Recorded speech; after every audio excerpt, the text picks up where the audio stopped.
Hello and welcome to the Astrology and Spirituality Overview Show for Monday the 21st of December. A day when we have the great conjunction between Jupiter and Saturn, which come together exactly every 20 years, but they've not come together in the sign of Aquarius since 1405. I think it was on the 5th of January, so a bit earlier this time round. What does this portend? What does this offer us?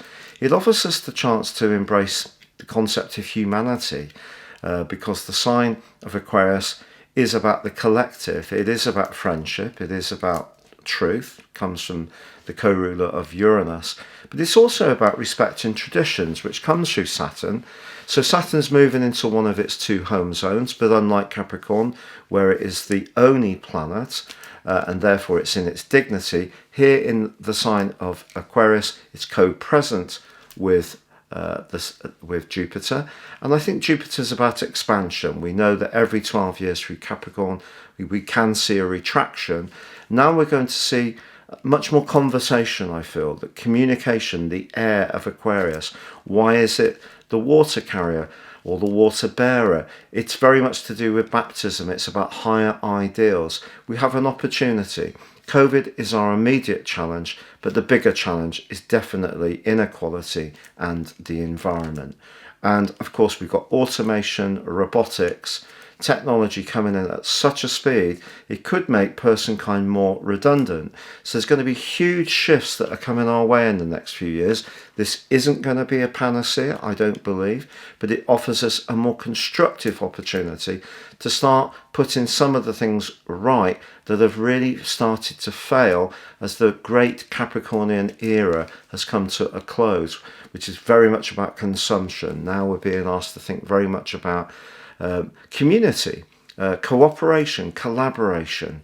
And that doesn't mean to say that we can't be individualistic, which is very much linked to Aquarius, but if we can find ways to network as individuals but retain our independence, that works very sweetly indeed. So all these kind of symbolisms are going to come very much to the fore over this next year. Of course, Jupiter quite swiftly moves into Pisces in mid-May, and then goes into its annual 4-month retrograde, returns to Aquarius at the end of July, goes back into Pisces the last 3 days of December 21. So we're not getting a full year of Jupiter in Aquarius. Darn it. With all my planets in Aquarius, so You're doing nice. so hopefully, for us all, we're going to see a much more enlightened way of existing on this planet. And we need it because Saturn and Jupiter are going to be in conflict with Uranus all through January. And in the case of Saturn, for the first 7 months of next year. So we need to find that better way to collaborate to protect planet Earth. So I think those are the big issues that this great conjunction proffers. But also we have Mars squaring Pluto today, which can be very destructive. So we need to work very hard at trying to be as constructive as possible in all our interactions. Thank you so much. Elisa, what cards have you chosen today? Today, for this big day, I thought we would use the Tarot de Marcel cards, because these are the cards that we use on the website. So if you haven't checked out your free 3-card tarot spread, you can do so by following the link beneath this video. So, shameless plug there. So here we go. Right, the card that comes up here is the 8 of Wands. This is very fast energy. This is getting. This is things moving forward in quite a dramatic way. Sometimes when this card comes up, we can feel very overwhelmed, but generally we're almost relieved that things are starting to move again, even if there is that feeling of being overwhelmed. If we have been waiting for news of some kind, it could be likely that we hear something today.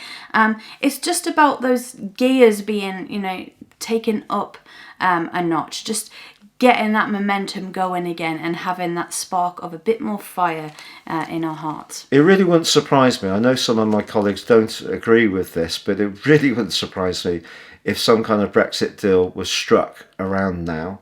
I think there's a high chance of it, even though all the vibes have been very low. Let's see if I'm found out to be shamelessly optimistic. But at the end of the day, what Britain has decided to do, which I personally didn't agree with, because I kind of feel that, like any relationship, it's never going to be perfect. And yeah, you can keep breaking things down more and more and more to create more and more sort of individuality, if you like, which, you know, the need for sovereignty is very important to a lot of people, and I respect that. But at the end of the day, the Aquarius energy does represent Brexit in a way, because it enables the UK to go and do its own thing to a degree, but it can't ever forget or get away from the fact that it is closely related to those other countries. So that's very much like a marketing cooperative. And that actually is what a lot of people in Britain felt the common market always should be. And of course, it became much more political. And that's what's caused the problems. So we might see, even once Britain transits out of the European Union formally, it's kind of left, but once the deal is done, we might see over the next few years, because the European Union is actually a profoundly scorpionic organisation, and therefore, as Jupiter, Saturn and Pluto have all been in the sign of Capricorn, the dogmatic side of the European Union has been very much to the fore. With Saturn and Jupiter moving today into the 4th house, once they inch forwards and go into a square with the European Union, I think other member states might start to aspire to a kind of more of a looser arrangement that the UK wants. Who knows? Perhaps the UK will eventually go back into some kind of less politically orientated organisation, one that's more just based on trade, but at the same time letting people have their own identity. I always felt going to France was much more exciting when it was the franc. Once it became the euro, it kind of lost a bit of its identity. Yeah, that's the what drachma.